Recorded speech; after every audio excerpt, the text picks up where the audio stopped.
Olá pessoal, hoje vamos falar um pouquinho sobre a declaração de óbito, né? Vai resumir várias coisas que a gente vem discutindo nas aulas, discutimos eu e os outros professores, vai passar um pouquinho por tudo.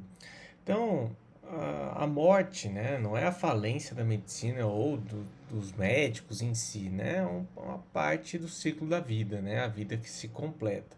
E tem aquelas perguntas filosóficas que a gente não sabe responder, né? Quando termina a vida, né? Depende se a pessoa é religiosa, não é religiosa, depende da religião, inclusive, né? Muito difícil a gente ensinar isso, né? E também, assim como quando começa a vida, né? Para alguns é no nascimento, para outros na concepção. Então, é um assunto até, entre aspas, delicado. Mas a gente vai ver que a declaração de óbito é um documento que encerra pelo menos a vida jurídica, a gente pode dizer assim, desse paciente, né? Dessa pessoa. E é aquilo que eu venho sempre frisando em aulas, né? As causas da morte vêm mudando durante as décadas e cada vez mais rápido. Né? Então, na década de 20 até a década de 60, aqui no Brasil se morria mais de causas infecciosas, né? Principalmente pela tuberculose. E de 75 até agora, né, são as doenças do aparelho circulatório, que é a principal causa de morte. Então, os infartos, os AVCs, né, os tromboembolismos, todas essas causas cardiocirculatórias, né? Mas como eu venho frisando para vocês em aula, isso vem mudando. Então, aqui eu mostrando em 1996, né, o quadro das principais doenças, depois em 2016, nesses gráficos mais simplificados aqui da região sul, a gente pode fazer um comparativo bem interessante entre o capítulo 2, né, que são as neoplasias e tumores e doenças do aparelho circulatório, em 96 então, doença do aparelho circulatório respondia por 40%, e neoplasia só 15%. 2 décadas depois, não, 3, né? Não, 2 décadas depois, olha o salto, né? A doença do aparelho circulatório caiu para 28%, enquanto isso, a neoplasia subiu para 20%. Então, mostra uma tendência, né, de subida nas causas de morte da neoplasia, né, proporcionalmente, né, vem crescendo mais rápido e também vem diminuindo o aparelho circulatório. Se a gente pensa, né, eu sempre faço essa provocação em sala de aula e a gente sempre pensa, eu pergunto, tá bom, né, eu explico, né, que neoplasia vai ser a principal causa de morte, já é em alguns países desenvolvidos, em algumas regiões desenvolvidas, mesmo aqui no Brasil. E aí eu pergunto, por quê? E sempre, principalmente nas aulas da medicina, o pessoal fala sobre o envelhecimento da população. Mas aqui a gente tem alguns dados que nos fazem pensar que não é só isso que explica. Comparando então por idade de 96, né, a 2016 pelo DataSUS, olha só, em 96, em vermelho as doenças do aparelho circulatório, né, em azul as neoplasias e os tumores, e lá naquele pessoal mais velho, ó, eles sempre morrem mais de doenças do aparelho circulatório. Em quase todas as faixas etárias, né, exceto aqui 15 a 24 anos, mas de 25 para cima, sempre é mais doença do aparelho circulatório com uma boa distância para os tumores. Quando a gente vai para 2016, ó, naquele idoso acima de 75 anos, ele ainda morre mais de doença do aparelho circulatório. Mas ó, quando a gente pega essas faixas etárias, 35 até 64, até 74 anos, né? Esse gap entre neoplasia e doença do aparelho circulatório vem mudando muito, vem quase que juntando. Ou seja, está morrendo mais gente nessa faixa etária de doenças, né, neoplasias, tumores, câncer, do que cardiovascular. Então, só o envelhecimento da população não nos dá esse resultado. Porque se a gente olhar nos mais idosos, olha só, eles continuam ainda morrendo mais de doenças do aparelho circulatório, com um gap bem grande de neoplasia. Mas nessas aqui, ó, só para efeito comparativo, 96 para 2016. As curvas tendem a se equilibrarem, né?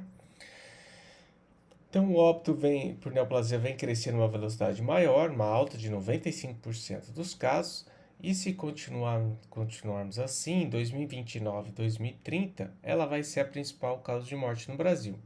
Ela já é realidade em 476 cidades, né, de 5.500 mais ou menos que a gente tem aqui no Brasil, e essas cidades, a maioria fica no sul e sudeste. Então, se a gente pega Florianópolis aqui, até que o cardiovascular subiu um pouquinho em 2016, mas neoplasia subiu mais ainda, né, de 15 para 23 e aqui 27 para 31. Então, se a gente continuar nessa tendência, né, de queda proporcional, né, gente? A queda proporcional das doenças do aparelho circulatório para as doenças, neoplasias, né, câncer, tumores, esse turnover aí pode acontecer em 2029 e 2030, né? E é aquilo que eu provoco na aula mesmo, na aula do direito, eu acabo falando, né? O que a gente está fazendo hoje que é o cigarro da bola da vez, né? O que a gente está fazendo hoje que é cancerígeno e a gente não está entendendo onde que ele entra nisso daí, nessa história. Porque algo a gente está fazendo, né? O pessoal mais jovem está morrendo mais de câncer do que cardiovascular. Mas voltando à temática central, que é a declaração de óbito, né? Ele é um documento base, né, que vai para o sistema de informação sobre a mortalidade. E ele tem três vias, né? A primeira via é recolhida nas unidades notificadoras, então quem notificou pode ser municipal ou estadual. A segunda via é entrega para a família, porque ela vai no cartório, né, no registro civil, para encerrar a vida dessa pessoa, né, pelo menos no cartório e civilmente, né, dependendo do que a gente acredita, né. E terceira via fica nas unidades notificadoras anexada a documentação médica pertencente ao falecido, então vai para o prontuário também desse paciente. Então, aqui mostrando, né, é um documento de distribuição gratuita, não pode se cobrar, né, para ter essa documentação. E qual a finalidade, então? Tem os fins jurídicos, como eu antecipei para você, né, vão gerar documentos que provam, né, ou que comprovam, né, a morte da pessoa e a causa da morte. A pessoa que morreu, ela também precisa ser sepultada, cremada, enfim. Também temos os fins epidemiológicos, isso principalmente para quem é da área da saúde, né, fornecem dados riquíssimos para a gente monitorar os índices de morbidade e mortalidade de uma população. Assim, a gente vai conseguir planejar políticas de saúde. Então, a gente consegue, por exemplo, dentro de uma mesma cidade, saber quais bairros, por exemplo, as pessoas estão morrendo mais de dengue e fazer uma atividade, implementar uma atividade para diminuir essa contaminação, por exemplo, né? Então, vai monitorar estratégias de saúde públicas, vai fornecer base para mudanças legislativas, né? Vai priorizar defesas com saúde, despesas com saúde, né? Financiar pesquisa e trabalho científico para aquelas doenças que mais estão acometendo determinada região ou determinada cidade do Brasil ou até mesmo região do Brasil. Tudo isso vem deste documento, declaração de óbito, que às vezes é ignorado pelo médico que assina e acaba assinando qualquer coisa. A gente vai ver os principais erros também, né? Então, é claro, aqui a gente fica falando o que deve fazer. É óbvio que tem que preencher dados da identificação, documentação, enfim, com letra legível, etc e tal, mas vamos discutir que é mais fácil, né? Ou falar o que não deve ser feito, né? O que não se deve fazer. Assinar a declaração de óbito em branco, é óbvio, mas acontece bastante, porque deixa para o técnico ou para outra pessoa preencher aquelas partes mais burocráticas, como nome, telefone, bairro, e vai fazendo declaração de óbito antes e assina, está como se estivesse assinando um cheque em branco, né? A pessoa pode colocar o nome de qualquer outra pessoa. Então, também, né, não pode preencher a declaração sem pessoalmente examinar o corpo e contestar a morte, contestar a morte, né? Não posso receber um telefonema e emitir a declaração. Utilizar termos vagos para o registro, isso que é o que a gente mais vê, né? É muito ruim isso daí. A gente já vai ver exemplos sobre isso. E cobrar pela declaração, pela emissão da declaração. Não pode, né? O médico não pode. Quando que ele vai emitir a declaração de óbito? Em todos os óbitos, seja natural ou violento. O que vai mudar, como vocês viram, com as aulas durante o ano, né?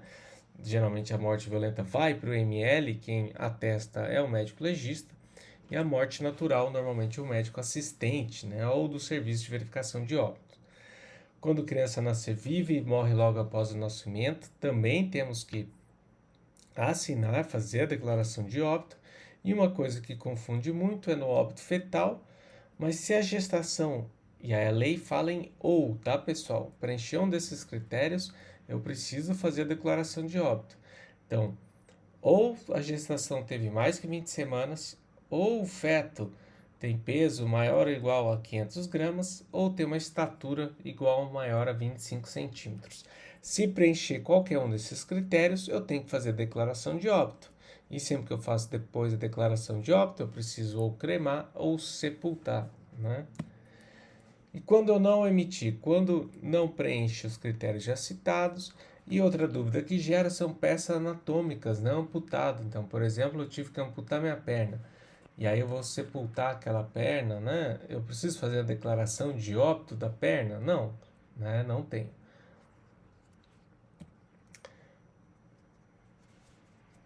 Isso a gente já viu durante o ano, como a gente constata a morte, mas enfim, quem deve emitir em morte natural, né? Se teve assistência médica, o médico assistente, ou o médico substituto, né? Residente, plantonista, enfim. E sem assistência, vai para o serviço de verificação de óbito ou para o médico do serviço público de saúde mais próximo, né? E se não tiver, qualquer outro médico. Então, lembrando, né, que morte natural é cuja causa básica é uma doença ou estado mórbido. E não natural ou causa externa, localidade com ML vai para o ML, e aí sem ML qualquer médico da localidade, enfim, a gente já discutiu isso aí em aulas também, né? Então, morte violenta, aquelas homicídio, suicídio, assistente. E recentemente vocês tiveram uma aula comigo sobre morte suspeita, que também deve ir pro IML, né? Deve seguir o rito de uma causa externa, uma causa externa. Então, aqui o quadrinho resumindo tudo que a gente falou até agora. E alguns sobre o Código de Ética Médica, né? Relacionado à declaração de óbito e também à morte, né? É vedado ao médico, pelo artigo 114, né, atestar o óbito quando não tenha verificado pessoalmente ou quando não tenha prestado assistência ao paciente, salvo no último caso, se o fizer como plantonista, médico substituto, né, ou em caso de necrópsia e verificação de óbito, né. O artigo 115, deixar de atestar o óbito de paciente qual vinha prestando assistência, exceto quando houver indícios de morte violenta. Então, se você é um médico assistente, você tem que assinar. Claro, se você tem uma dúvida que teve uma morte violenta, né, passa a ser uma morte suspeita, aí vai para o ML. Tem algumas outras leis, né, o artigo 77, nenhum sepultamento será feito sem certidão do oficial do registro do lugar do falecimento, né? Código Penal, artigo 302, dar ao médico no exercício de sua profissão atestado falso, né? Então, a declaração de óbito entra dentro disso daí também. Algumas resoluções do CFM, como a 2005, né? Que regulamenta a responsabilidade médica no fornecimento de declaração de óbito e revoga a anterior, né? E a 2002 que vê a demissão pelo médico de DO nos casos que houve atuação de profissional não médico e dá outras providências.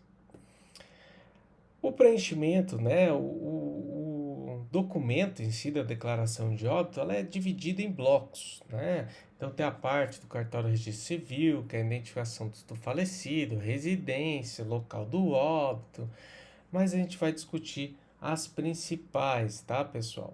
Então ela é um documento bem completo, então eu tenho lá tipo de óbito, se é fetal ou não fetal, a data, a hora, a naturalidade, o cartão SUS, nome do falecido, nome do pai, nome da mãe, idade, dado de nascimento e assim por diante, né? São dados mais burocráticos, mas igualmente importantes, como o logrador, o código postal, enfim, bairro, distrito, o local de ocorrência de óbitos, se foi em via pública, se foi em hospitalar, né, o endereço da ocorrência e assim por diante, né?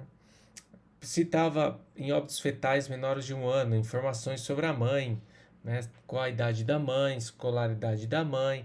Então vocês já começam a perceber que vários estudos que a gente tem, né, vêm da declaração de óbito, né? Vocês já devem ter visto, por exemplo, alguns artigos, ou até na própria televisão, né, falando, mães com escolaridade mais baixa têm maior índice de morte infantil e assim por diante. Tudo isso vem da declaração de óbito, né? Inclusive, olha lá, se a gravidez foi única, dupla, tripla ou mais, duração da gestação, tipo do parto, se foi vaginal, se foi cesáreo, né? Então ela é bem completa, né? Óbitos em mulheres, ocorreu durante a gravidez, o parto ou o aborto, né? A morte ocorreu durante o puerpério, teve assistência médica, teve diagnóstico complementar por imagem, por exemplo, fez cirurgia, teve necrópsia. Então é bem completa. E essa parte que é dividida em parte 1 e parte 2 é a que mais eu vou bater na tecla, que é onde o médico faz diferença. E claro, a parte final, né, a assinatura, CRM do médico, a data que ele fez o documento e assim por diante. Se circunstância, né, de morte não natural, se foi acidente, suicídio, homicídio, né, tudo isso daí. Essa é a parte, então, né? Essa parte aqui, ó, causas da morte, parte 1 e parte 2, que depende exclusivamente do médico que está assinando, é a que mais é mal preenchida, ou que sempre tem erros, ou não é preenchida da maneira mais adequada, né? Mais correta. E lembrando, né, que a gente viu nos slides anteriores, é um documento que a gente vai. É daí que vai surgir medidas públicas para melhorar a saúde, né? Seja de um bairro, de uma cidade, de uma região inteira. E tudo vem da base do que o médico escreve aqui, e ele escreve muito mal, muito mal. Eu fico especialmente triste quando o médico em questão já foi aluno nosso, né? Que a gente tem uma aula dedicada aí para preenchimento de declaração de óbito. E essa parte, então, que eu estou falando para vocês. Então, como que é? É um formato sequencial, né? Então, na parte 1, são as partes, né, doença, estado mórbido que causou diretamente a morte. Então, o A é a causa imediata de morte. Então, ele morreu do que ele morreu? Da afecção mais recente. Por que ele teve essa afecção? Porque antes ele tinha isso, porque antes ele tinha isso, e a doença básica é essa. E na parte 2, são outras condições que o paciente tinha e não está relacionado diretamente. Por exemplo, né, a gente vai ver bastante exemplos, tá? Mas, por exemplo, o paciente tinha uma tiroidite de Hashimoto, não tem nada a ver com a doença em questão, a gente põe na parte 2. Ele tinha hiperplasia prostática, põe na parte 2, que se não estava diretamente relacionado. Então, assim, ó, por exemplo, a gente pode interpretar assim, ó, o item A na parte 1, tá? Item A, causa imediata da morte, B e C, causa intermediária da morte, e D, a causa básica da morte. Então, a gente pode, por exemplo, fica mais fácil. Por exemplo, esse paciente, ele morreu de infarto pulmonar, que iniciou há poucas horas, devido a um tromboembolismo na artéria pulmonar, que ele teve há dias. Da onde veio esse trombo? Trombose de veias profundas. Por que ele teve esse trombo? Porque ele tinha uma causa básica, né, uma alteração genética de uma doença que chama trombocitose essencial, tá? Ou trombocitemia essencial. Então é assim que a gente deve interpretar, né? Da causa imediata até a básica. Muitas vezes a gente não vai conseguir preencher as 4. Às vezes a gente até passa, né? A gente acaba colocando algumas outras doenças na parte 2. Mas tem que ser uma sequência, um formato sequencial. Por exemplo, um mais fácil de entender. O paciente morreu de hemorragia digestiva alta, né? Então ele teve uma hemorragia. Por que ele teve essa hemorragia digestiva alta? Porque teve a ruptura de varizes esofágicas. Mas por que ele tinha varizes esofágica? Porque ele tinha cirrose hepática. Por que ele tinha cirrose hepática? Porque ele era etilista crônico. E esse paciente ainda tinha hepatite C. A gente até pode trocar aqui, né? Fica difícil a gente saber. Mas aí quando passa das 4, a gente vai colocando na parte 2, não tem problema. O importante é que a gente coloque num formato sequencial, porque todos esses dados vão cair lá na saúde pública, né? Então a gente vai ver como não preencher, que é mais importante. Outras, morreu por quê? Teve uma insuficiência cardíaca congestiva. Por que ele teve essa insuficiência cardíaca? Porque ele teve uma miocardite por criptococcus. Mas por que ele teve essa miocardite por criptococcus? Porque ele tinha síndrome da imunodeficiência adquirida, né? SIDA. Por que ele tinha SIDA? Porque ele teve uma infecção pelo vírus HIV, né? Imunodeficiência humana. Outro, morreu de toxoplasmose cerebral. Por quê? Porque ele pegou toxoplasmose, porque ele tinha SIDA, porque teve infecção HIV, né? Não tive a quarta, por exemplo, aqui, né? Então a C acaba virando a básica. Então, claro, se a gente souber os dias e horas, melhor ainda, né? Fica mais completo ainda o documento. Os fatores de risco, então, são elementos relacionados ou que tiveram uma associação significativa com a morte, né? Não é por si só a condição específica, mas ajuda, né? Então, por exemplo, dependente químico, de drogas injetáveis HIV, fumante com câncer de pulmão. A gente vai ver alguns conceitos, mas isso é meio fácil, meio bobinho também. Mais exemplos aí, Vamos lá. O paciente morreu então porque ele teve uma insuficiência respiratória. Por quê? Teve uma infecção, uma pneumonia por pneumociste carine. Por quê? Tinha síndrome SIDA, porque teve infecção pelo HIV. Fatores de risco, na parte 2, abuso de drogas injetáveis, por exemplo. Esse aqui faleceu por uma pneumonia, por Klebsiella pneumoniae, porque tinha um DPOC, né, uma doença pulmonar obstrutiva crônica. E por que ele tinha DPOC? Porque ele era tabagista, né? Além de tudo, também tinha obesidade. Então, estão em relacionamento direto. E isso que eu falo, como nunca preencher a declaração de óbito, né? Então, parada cardiorrespiratória, né? Esse é um termo que a gente escuta direto na imprensa, muitos médicos ainda assinam, mas, gente, quem morre, 100% das pessoas que morrem tem parada cardiorrespiratória. Para o pessoal do direito, né? Às vezes a gente fica escutando parada cardiorrespiratória e escuta como sinônimo de infarto do miocárdio, agudo, né? Agudo do miocárdio. Mas não, esse termo é tão leigo porque está falando o quê? Que ele teve uma parada do sistema cardiovascular e respiratório. Mas alguém que morre continua o coração batendo? Não. Alguém que morre continua respirando? Não. Então todo mundo que morre tem parada cardiorrespiratória. É óbvio, né? Então por isso que esses termos não contradizem nada, não dizem nada. Outro que a gente também escuta muito na mídia, a falência de múltipla dos órgãos, ou falência múltipla de múltiplos órgãos, né? Porque alguém morreu e o rim está lá funcionando? Né? Ou morreu, o baço está funcionando? Não, né, gente? Então, falência múltipla dos órgãos não quer dizer absolutamente nada, né? Todo mundo que morre é óbvio que tem falência de todos os órgãos.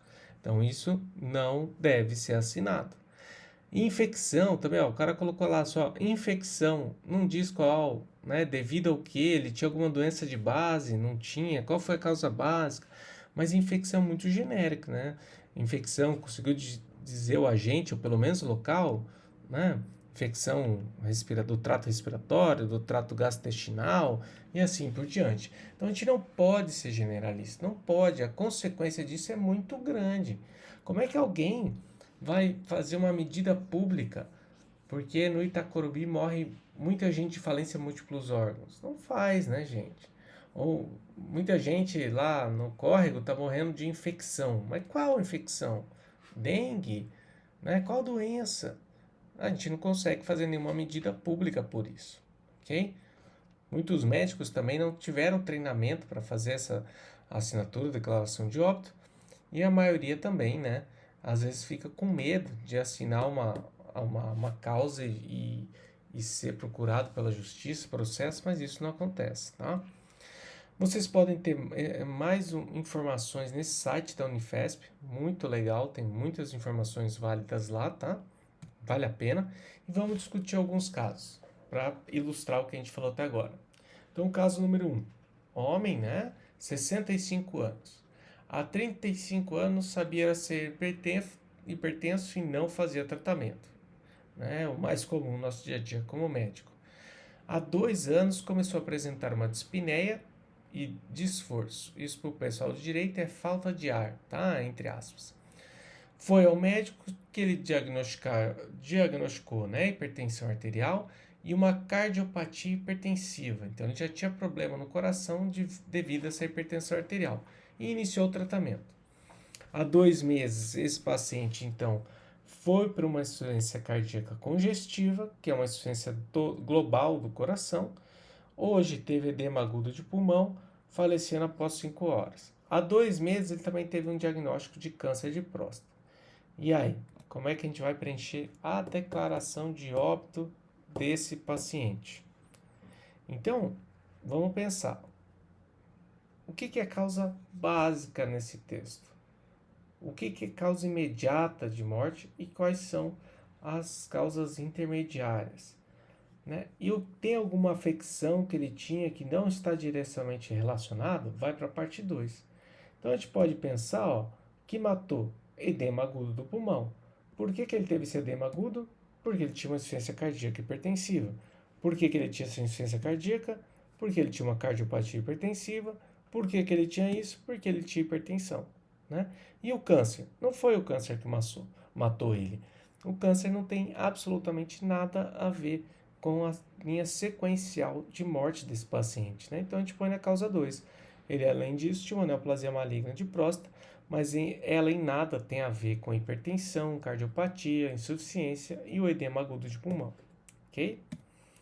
E claro, como ali no texto dizia as horas, meses, etc., a gente poderia até completar bem completo, né, dizendo até as horas e meses, dias, enfim, de cada uma dessas. Caso 2. Paciente de 28 anos, sexo feminino, proveniente de zona endêmica de esquistossomose. Foi internada com hematêmese importante. Ao exame físico, apresentava-se hipotensa, descorada, abdômen globoso com hepatosplenomegalia. Era acompanhado no ambulatório com diagnóstico de hipertensão portal por fibrose hepática pela esquistossomose, né, que foi confirmado por uma biópsia, e também varizes esofágicas. Feito o diagnóstico de ruptura de varizes esofágicas, né, esofagianas, precedeu-se o tamponamento das varizes sem sucesso, com a persistência da hematêmese, entrou em choque e faleceu. Para o pessoal do direito, hematêmese, né, é vômitos com sangue. Então ela deu a entrada por vômitos com sangue e essa é toda a ficha dela. E ela persistiu então com esses vômitos com sangue, entrou em choque porque estava perdendo muito sangue e morreu. Então a mesma coisa. O que matou essa paciente então? O que está na parte 1? Né? Qual foi a causa imediata? Qual foi a causa básica? Né? Tinha alguma comorbidade que dá para pôr na parte 2? Vamos ver, né? Então, morreu porque teve um choque hipovolêmico, que foi devido à rotura das varizes esofagianas. Por que ele tinha essas varizes esofagianas? Porque tinha hipertensão portal, né? Da veia porta. Por que tinha essa hipertensão da veia porta? Porque ela tinha esquistossomose ou cirrose, né? A gente pode colocar aqui também, né? E ela tinha ainda diabetes. Ou a gente podia trocar essa parte da esquistossomose, a gente podia colocar aqui direto também, colocar cirrose, né? Caso 3. Paciente de 32 anos, sexo feminino, tinha uma história de uso crônico de drogas injetáveis. Ela desenvolveu infecção por HIV, depois AIDS e morreu de insuficiência respiratória aguda por causa de pneumonia do pneumocystis carini, hoje chamado pneumocystis girovese, né? É bem típico para quem tem SIDA. Então, do que ele morreu? De uma insuficiência respiratória, que foi devido à pneumonia, pelo pneumocystis girovese, porque ele tinha SIDA, né? Pela infecção. Por que ele tinha SIDA? Porque ele tinha uma infecção pelo HIV não tratada. paciente 4, caso 4, paciente 58 anos, sexo masculino, chegou ao pronto-socorro com queixa de febre mais de 38 graus há 4 dias. Ao exame físico, apresentava destaque apneico, que é aumento do volume da frequência respiratória, né? Cianótico, ou seja, tá oxigenando pouco o sangue, maciez pulmonar até o terço médio do pulmão. Quando o médico foi lá e batucou o tórax desse paciente, ele tinha maciez. A radiografia de tórax confirmou a condensação encontrada na propedêute. Então, ele realmente tinha parte do tórax dele ali estava condensado. Ele foi internado, o paciente continuou com febre alta, com escarro hemoptoico, ou seja, estava tossindo sangue, cianose nas extremidades e hipotensão, queda da pressão, né? Foi transferido para UTI, em franca insuficiência respiratória aguda, foi entubado, foi colocado no ventilador, necessitando 100% de oxigênio. Não houve resposta ao tratamento e foi no óbito o dia seguinte. Como é que a gente vai preencher a declaração do óbito? Então, sempre do A, né, que é a causa imediata, até o D, que é a causa básica. O que matou ele imediatamente? A insuficiência respiratória, que foi devido a uma infecção pulmonar, pneumonia, ainda não tinha o agente, né? E a gente pode parar por aqui, né? Não chegou até o D. Se a gente voltar aqui, a gente não consegue tirar mais nenhuma informação, né, aqui, né? Não sabemos se ele tinha alguma outra doença de base. Então, paramos aí na letra B. Caso 5, paciente de 60 anos, do sexo masculino, obeso, tabagista, com doença coronariana importante e hipertrofia ventricular esquerda por hipertensão arterial de longa data. Morre devido a tamponamento cardíaco por ruptura da parede do coração. Inclusive, numa aula de morte súbita, eu mostrei esse coração, tanto na aula do direito quanto na aula de medicina. 3 dias antes do óbito, constatou-se trombose na artéria coronária, documentada por cateterismo, com infarto agudo do miocárdio. Então, o que matou ele imediatamente? Tamponamento cardíaco, devido a uma ruptura da parede cardíaca. Por que teve uma ruptura? Porque ele teve um infarto agudo do miocárdio. E porque ele teve um infarto agudo, porque ele tinha uma doença coronariana, né, onde pode falar aterosclerose, melhor ainda, e de doenças de base, mas no caso que está relacionado na hipertensão arterial, né, e obviamente obesidade. Ou a gente pode preencher como choque cardiogênico, tamponamento cardíaco, ruptura da parede cardíaca, infarto agudo do miocárdio. E doença coronariana, hipertensão arterial.